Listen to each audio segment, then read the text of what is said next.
tu dois rester allumé. Que vos lampes soient allumées, dit la parole de Dieu. Et la Bible dit ce mot. Jean était la lampe qui brûle. Jean était la lampe qui brûle. Et qui lui, et vous avez voulu vous réjouir une heure en sa présence. Mes amis, frères et sœurs, il y a une différence entre une lampe qui est allumée et une lampe qui est éteinte. Une lampe qui est allumée, on a surtout envie de s'approcher d'elle, passer du temps avec, et vous avez fait déjà l'expérience. Souviens-toi lorsque tu étais avec un chrétien, une chrétienne véritable, et que tu as senti que la lumière de Dieu était en lui. Il était en train de réchauffer ton cœur, éclairer ta vie, et tu voulais plus sortir de cette caravane, de cette maison. 2 heures sont passées, tu n'as rien vu. Mais il y a parfois, je m'excuse de dire ce mot, des lampes qui sont éteintes.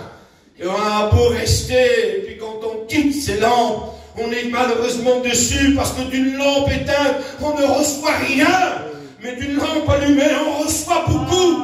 Et Dieu veut, béni soit Dieu, Dieu veut déverser cette huile sainte pour pouvoir conserver cette lumière. Et si ce soir il y avait une lumière, une lampe qui serait éteinte, Dieu voudrait allumer cette lampe. Amen. Écoutez ce que dit la parole de Dieu. On n'allume pas une lampe pour la mettre sur le boisseau, mais on la met sur le chandelier, dit la Bible, afin qu'elle puisse éclairer ce qu'il y a dans la maison.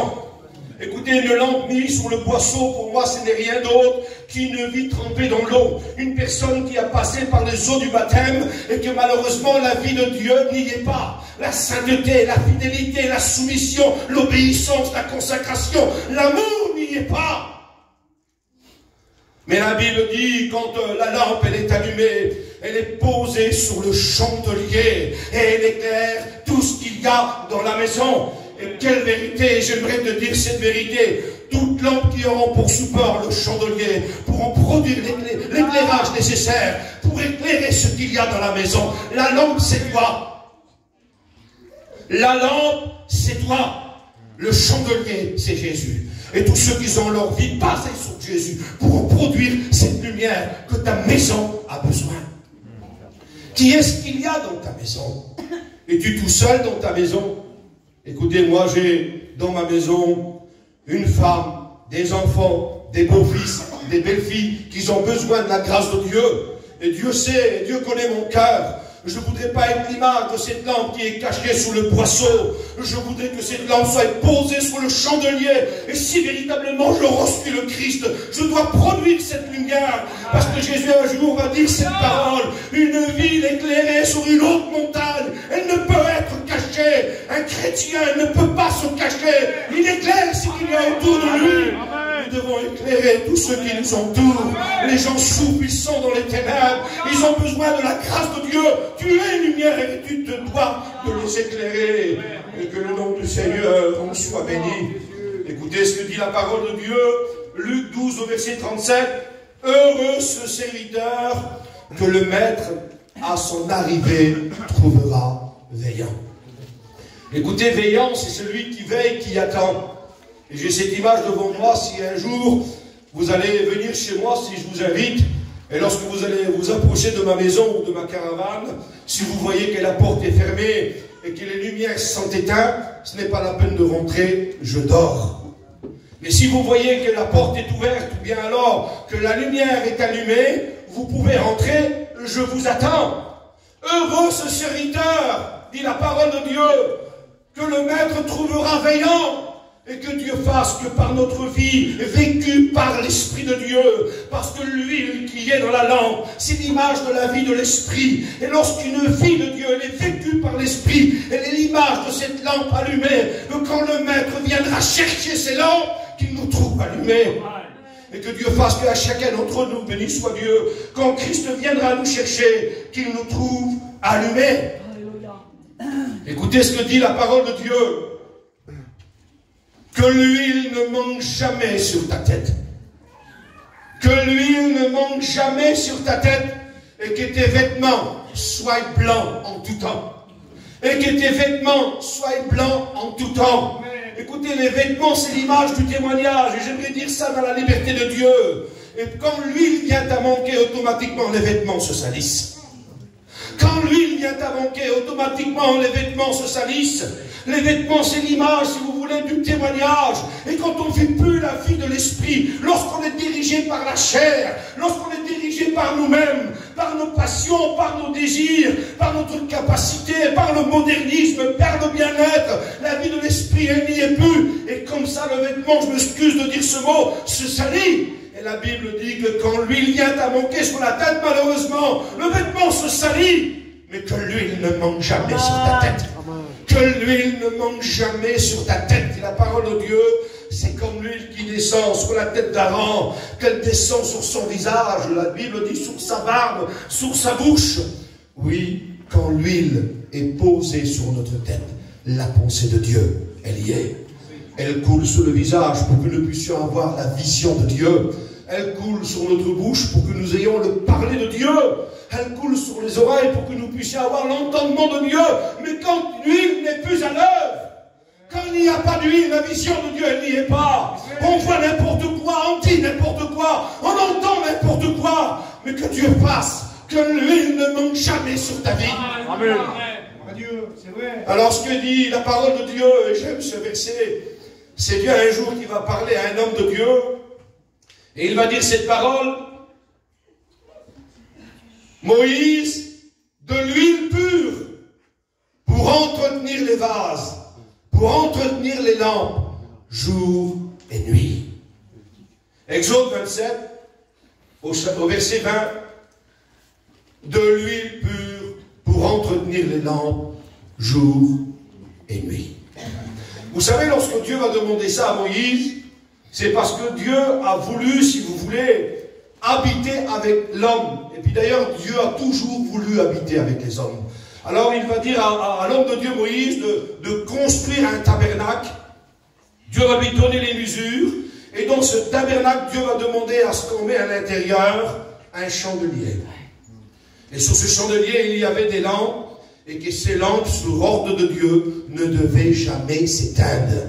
Et pour qu'ils ne s'éteignent jamais, il fallait de l'huile pure.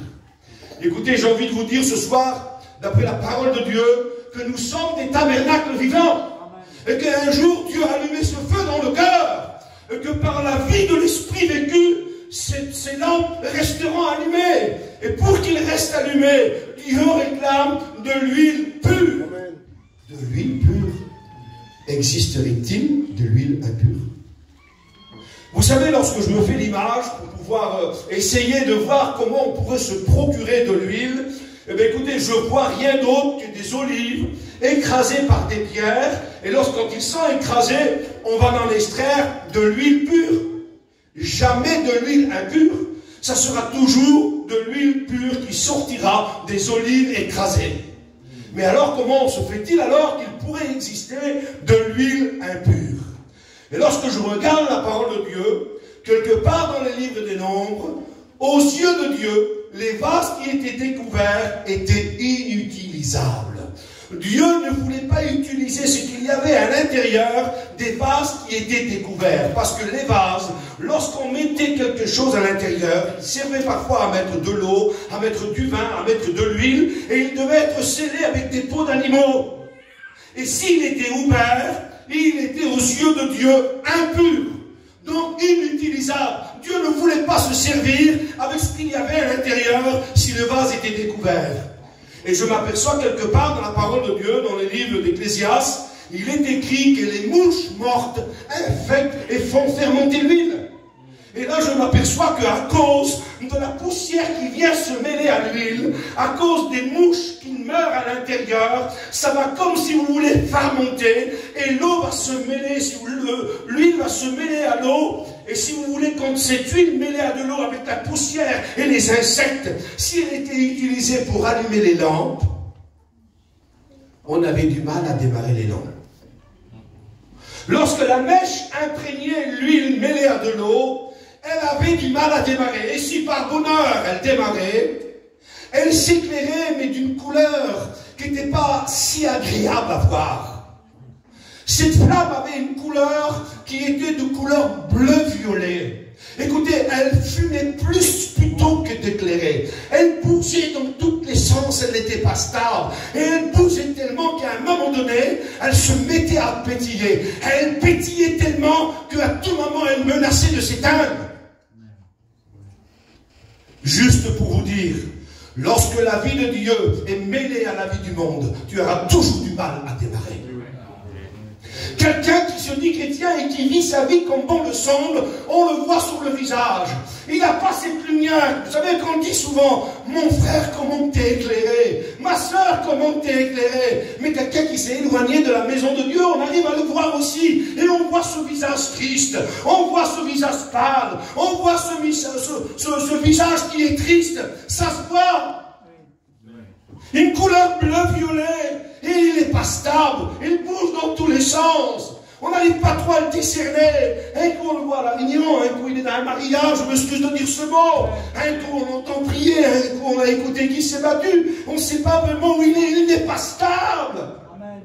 Et quand il continue sa vie à vivre dans une vie d'instabilité, écoutez, il va tellement se mettre à pétiller qu'à tout moment, il va s'éteindre.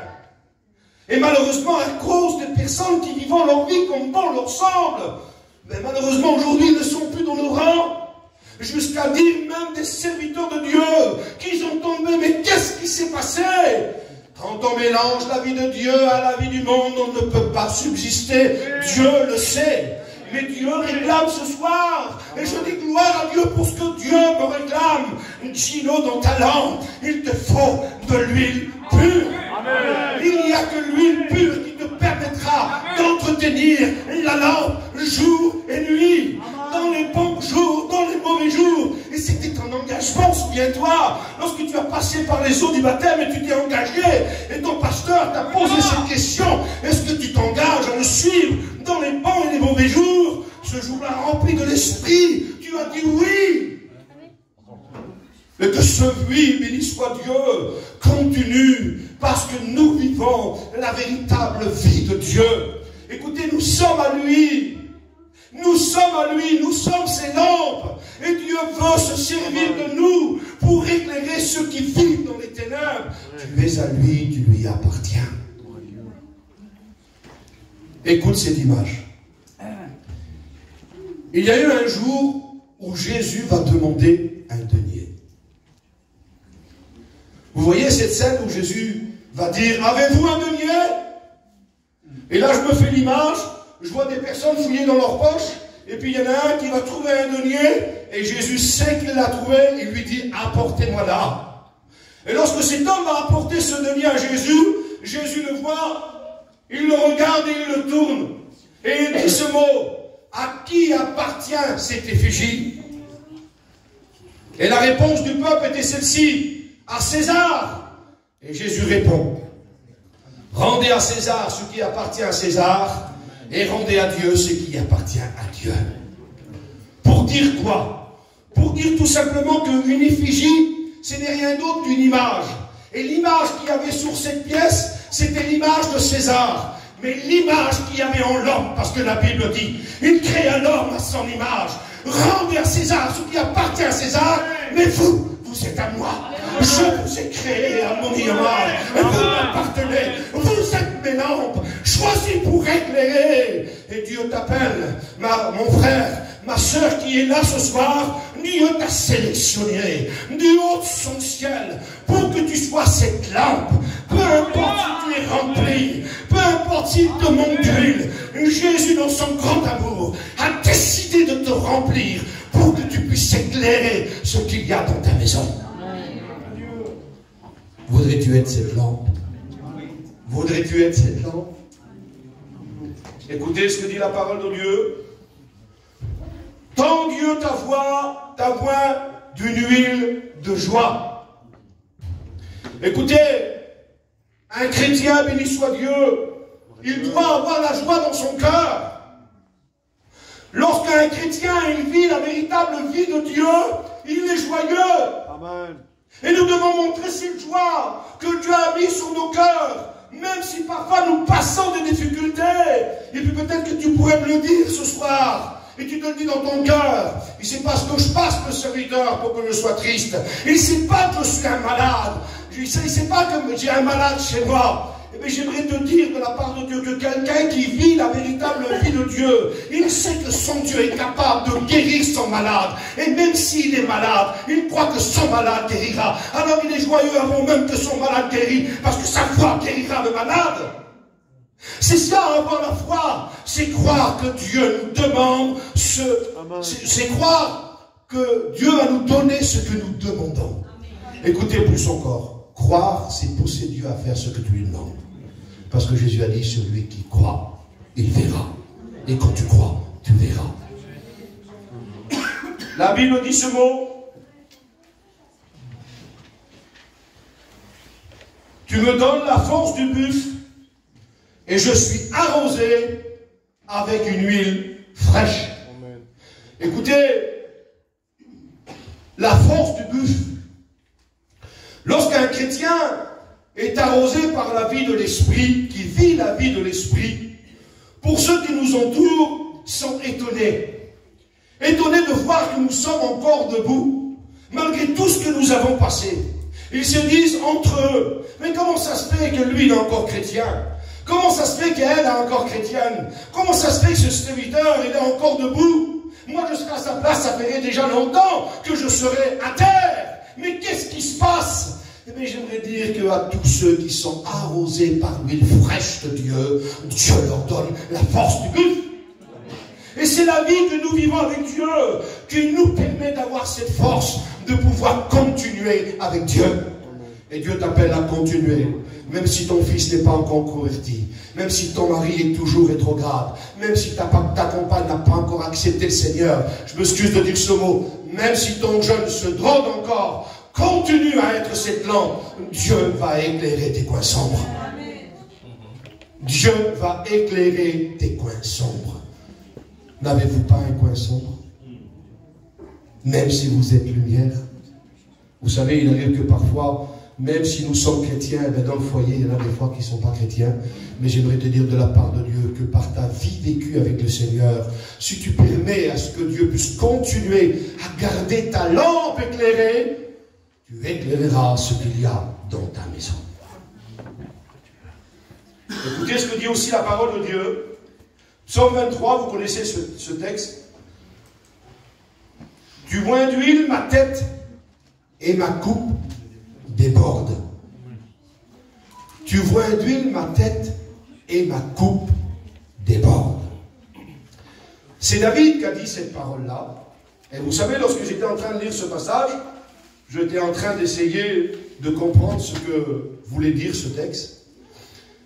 Parce que, si vous voulez, David, quand il dit ce mot, à cette époque-là, il est berger. Et quand il parle, il s'identifie, si vous voulez, à la brebis. Comme le verset, « L'Éternel est mon berger, je ne manquerai de rien. » Pourtant, c'est lui qui est le berger. Mais là, il s'identifie à la brebis en disant « L'Éternel est mon berger, je ne manquerai de rien. » Et il faut dire en vérité devant Dieu, quand tu as lui pour berger, tu ne manqueras jamais de rien. Mais quand tu n'as pas le berger, tu manqueras de tout. C'est pour ça que ça vaut le coup de l'avoir pour berger. Alors il dit, tu oins d'huile ma tête et ma coupe déborde. Alors au départ, je croyais qu'il parlait d'une coupe, d'un verre. Mais quand j'ai examiné un peu, si vous voulez, je me suis aperçu que quand il parle de la coupe, il parle de la coupe de l'œil de la brebis. Et donc il dit, tu oins d'huile ma coupe et ma coupe déborde.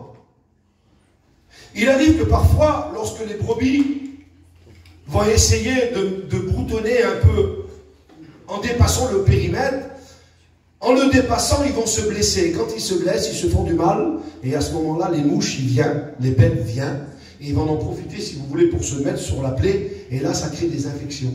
Et le berger, ce qu'il faisait, il mettait de l'huile dans la coupe de l'œil, jusqu'à ce qu'elle se remplisse d'huile, afin que toutes les impuretés qu'il y avait à l'intérieur puissent sortir et que son œil puisse guérir. Mais écoutez, que Dieu fasse ce soir, que Dieu puisse remplir nos cœurs. Et que s'il y a une imperfection au fond du cœur, que ton mari ne sait pas, que ta femme ne sait pas, que tes enfants ne savent pas, que tes parents ne savent pas. Demande à Dieu à ce que Dieu remplisse, béni soit Dieu, ce cœur, afin que toutes les impuretés sortent, et que ton âme soit guérie, et que ton mal disparaisse, et que le nom du Seigneur en soit béni. Écoutez ce que dit aussi la parole de Dieu. J'aime ce verset. La Bible dit qu'un jour, Dieu va parler à Samuel.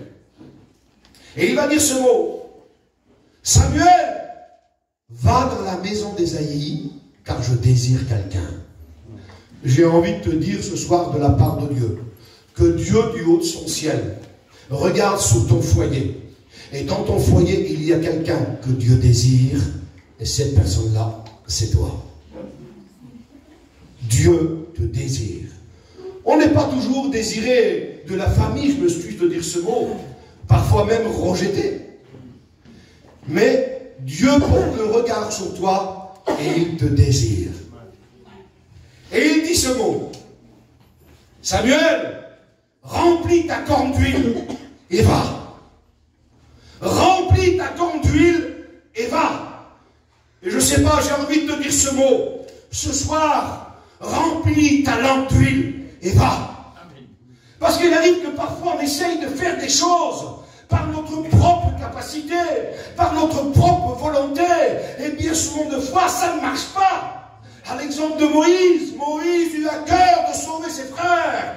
Et bien même qu'il avait la capacité, qu'il avait un gros cœur, et bien la Bible dit que en essayant de sauver, il va commettre une erreur monumentale. Il va tuer un Égyptien, il va faire une faute, et puis il va le cacher sous le sable. Et à cause qu'il cache, le peuple n'a plus confiance en lui.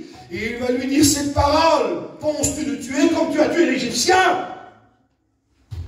Et là, il a su que ce qu'il avait caché, ça avait été révélé. J'aimerais dire quelque chose de la part de Dieu. Quand on cache des choses et que les gens savent, ils n'ont plus confiance en nous. Et puis de toute façon, tôt ou tard, ça sera révélé. Tout ce que les hommes cachent, demain, ça sera révélé.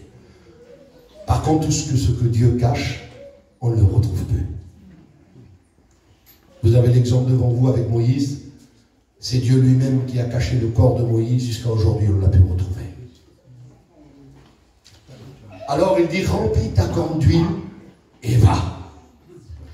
Il arrive que parfois les parents, bien même les mères, vont essayer de pouvoir convaincre le cœur de leur famille, de leurs enfants. Femme, tu as déjà essayé de parler avec ton mari qui ne connaît pas le Seigneur.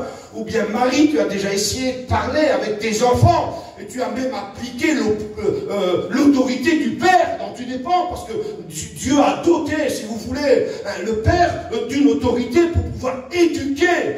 Mais je m'excuse de dire ce mot. L'autorité d'un père parfois ne suffit pas pour convaincre un cœur.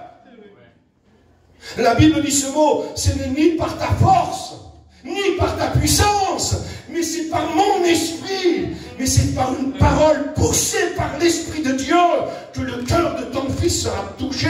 Alors ce soir, je te dis de la part de Dieu, remplis ton cœur de cette huile que Dieu voudrait te donner, et va, parle à ta fille, parle à ton fils, parle à ton mari, parle à ta compagne, avec une parole accompagnée par l'Esprit de Dieu. La Bible dit que c'est poussé par l'Esprit que tes hommes ont parlé, et que Dieu fasse que le Saint-Esprit nous saisit pour que nous puissions parler. Arrêtons de parler par notre capacité, par notre autorité, par notre cri, par nos paroles. Ça ne marche pas, et tu vois. Mais lorsqu'une parole est accompagnée par le Saint-Esprit, quand on parle, on voit les larmes qui coulent. Oh, que c'est beau lorsque le Saint-Esprit saisit une personne. Une seule parole suffit pour convaincre un cœur qui a besoin de la grâce de Dieu. Écoutez, une parole poussée par le Saint-Esprit, c'est essayer d'ouvrir une porte avec une dynamite. Imaginez-vous une parole charnelle, je m'excuse de dire ce mot. C'est un gros trousseau de clés.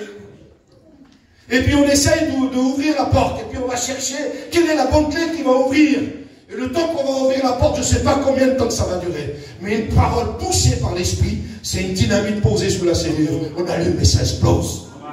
Et que Dieu fasse. Même si tu ne crois pas, que Dieu fasse.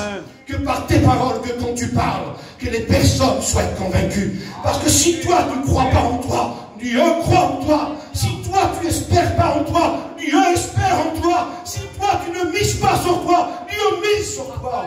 Parce que c'est Dieu qui rend capable. Il suffit que tu sois obéissant à sa parole. Garde sa parole. Oh, ta parole est une lampe à mes pieds, dit la parole de Dieu, et une lumière sur mon chantier. La parole de Dieu a été déposée à tes pieds, et puis elle te produit l'éclairage nécessaire pour discerner ce que le diable met devant toi. Parce que quand la lumière de Dieu, elle n'y est pas à nos pieds, c'est pour ça qu'on trébuche. Quand il n'y a plus la vie de l'esprit, on ne fait que trébucher. Mais que Dieu fasse que sa parole soit une lampe à nos pieds. Et puis je sais que vous l'avez, gloire à Dieu. Vous êtes sauvés, vous avez la lampe de Dieu à vos pieds.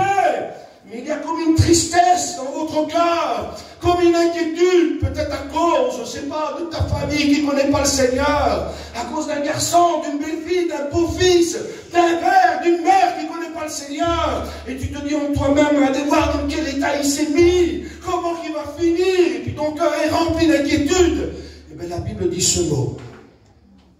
Sa parole est une lumière à mes pieds. C'est le Seigneur qui bénit ton présent. Et une lumière sur mon chantier, Dieu bénira aussi ton avenir. Est-ce que tu crois ça? Tu crois que Dieu est capable? Parce que ce qu'il a fait pour toi, il peut le faire aussi pour celui qui est à côté de toi. Parce que quand Dieu s'intéresse à quelqu'un, il ne s'arrête pas à une seule personne. Dieu est venu pour plusieurs personnes. Parce que la croix, béni soit Dieu, elle se reçoit. Et quand elle se reçoit, elle se porte aussi. C'est-à-dire que tu as reçu le Christ pour le salut, tu portes le salut pour celui qui est à côté de toi. Dieu veut faire de toi cette lampe qui va éclairer et qui va apporter le salut aux autres. Vous êtes le sel de la terre. Vous êtes la lumière du monde. Et c'est ce que Dieu, non pas veut faire de vous, mais c'est ce que vous êtes. Chrétiens, chrétiennes, vous êtes la lumière du monde. Vous êtes le sel de la terre. Je vais terminer maintenant avec ce verset. Job 29, verset 3, dit la parole de Dieu. Dieu me gardait quand sa lampe brillait sur ma tête. Dieu me gardait quand sa lampe brillait sur ma tête. J'aimerais dire ce mot dans la liberté de Dieu. Que tous ceux qui veulent voir un miracle, tous ceux qui veulent voir une bénédiction, que tous ceux qui veulent être gardés, que tous ceux qui veulent que chez eux ça prospère, vous devez garder cette lampe allumée. Vous devez garder cette vie de Dieu. Vous devez vivre la vie de Dieu pour que Dieu fasse prospérer. Écoutez ce que dit aussi la parole de Dieu. Et sa lumière me guidait dans les ténèbres. Et sa lumière me guidait dans les ténèbres. Écoutez, nous vivons dans un monde de ténèbres. Mais Dieu nous guide. Nous sommes ces lumières qui a été éclairée et qui, à notre tour, nous devons aussi éclairer. Voulez-vous être ces lampes qui veulent éclairer? J'aimerais que tu puisses repasser un instant maintenant et réaliser chez toi qui c'est qui ne connaît pas Dieu. Celui qui s'est éloigné de Dieu. Celui qui vit sa vie comme bon leur semble. C'est nos familles. Ça nous blesse dans nos cœurs. Et Dieu est en train de te dire, je veux que tu sois cette lampe qui va éclairer cette personne-là. Voudrais-tu être cette lampe? Voudrais-tu être cette lampe? Voudrais-tu être cette lumière? Voudrais-tu être ce sel? Dieu te réclame ce soir à être ce que Dieu veut faire de toi. Mais j'aimerais dire cette parole dans la liberté de Dieu. On ne trompe pas Dieu. Nous sommes une lumière, nous ne sommes pas une lumière. Celui qui veut éclairer doit être d'abord éclairé. Vous savez pourquoi je dis ça? Je dis ça tout simplement parce que j'ai l'image, si vous voulez, de cette histoire des 5 folles, lorsqu'ils viennent demander une solution. donnez-nous de votre huile car nos lampes s'éteignent. Ils ont répondu, nous n'avons pas assez pour nous. Mais il y a la solution. Allez donc vous en acheter. Donc il y a une solution. Alors ils vont aller chercher.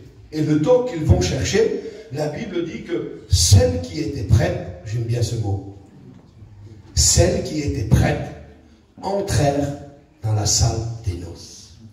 Parce que la Bible dit que quand ils préparèrent leur lampe, c'est ça le mot préparer, quand ils ont entendu, voici l'époux allait à sa rencontre, la Bible dit qu'ils préparèrent leur lampe. Et le mot préparer, c'est kosmeos en hébreu. Et kosmeos en hébreu veut dire mettre en ordre. C'est arranger. C'est gagner de l'honneur. Et je crois de tout mon cœur qu'une lampe qui est allumée, ça sera celle qui sera honorée. Dieu viendra chercher les lampes, mais les lampes allumées.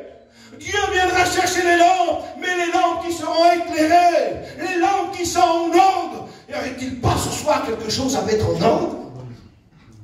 Que Dieu fasse que le Saint-Esprit mette en place, qu'elle nous rende prêts, que nous gagnions de l'honneur aux yeux de Dieu. Alors la Bible dit que quelques instants plus tard, les 5 folles vont s'approcher. Et quand ils s'approchent, ouvre-nous! Et le portier, il va dire une parole. Il va dire ce mot. Je ne vous connais pas. Seigneur! Alors je vois devant moi l'affolement de ces 5 personnages. Mais comment ça, il ne nous connaît pas? On était là maintenant avec les 5 sages qui viennent rentrer là. On était avec eux à la réunion, on priait ensemble. On était au culte, on a donné notre offrande. On a jeûné ce jour-là ensemble. Mais comment ça, tu ne nous connais pas?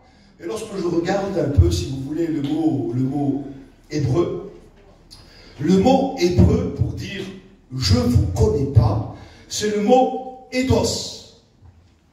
Qu'est-ce que ça veut dire? Je ne sais pas trop. Si c'est que le regarder un peu dans les dictionnaires. Et le mot « eidos » veut dire « percevoir au loin ». Alors non seulement le portier devrait les reconnaître, mais néanmoins il devrait les apercevoir au loin. Pourquoi? Oui, parce qu'une lampe qui est allumée au loin, ça se voit. Ça voudrait dire quoi? Que quand ils ont dit, allez vous en acheter, et s'ils y avaient allé, automatiquement la lampe, elle devrait être allumée. On ne trompe pas Dieu. On ne trompe pas Dieu. Ce qui fera de toi une lampe éclairée, je te dis de la part de Dieu, c'est ta vie personnelle que tu vis avec Dieu. Celle que tu entretiens. Celle qui te pousse à aller dans ta chambre et à aller prier. Celle qui te dit non, ça ne touche pas et tu ne touches pas. Non, là-bas ne va pas et tu ne vas pas. Et tu sens la présence de Dieu t'envahir parce que tu as obéi au Saint-Esprit et tu es conduit par lui. Il te pousse à la sainteté, à la sanctification, à la louange, à l'adoration. Et on espère le retour de Jésus. Nombreux sont ceux qui n'espèrent peu le retour de Jésus. Ils ne croient même peu au retour de Jésus. Mais pourquoi? Pourtant il vient. Oui, mais quand on ne vit plus la vie de Dieu, on n'attend plus le retour de Jésus. Quand on ne vit pas la vie de Dieu, on ne témoigne pas autour de nous. Quand on ne vit pas la vie de Dieu, on n'a pas la peine pour ceux qui se perdent. Mais quand on vit la vie de Dieu, on sait que si lui il vient, mon fils il va être perdu là. Mon fils Jésus revient. Il faut que tu reviennes à lui. Viens à lui. Et c'est ce que Dieu veut faire de toi. C'est ce que Dieu veut faire de nous. Alors si vous voulez, je m'excuse d'être un peu long. On va fermer nos yeux maintenant. Amen. On va baisser nos têtes.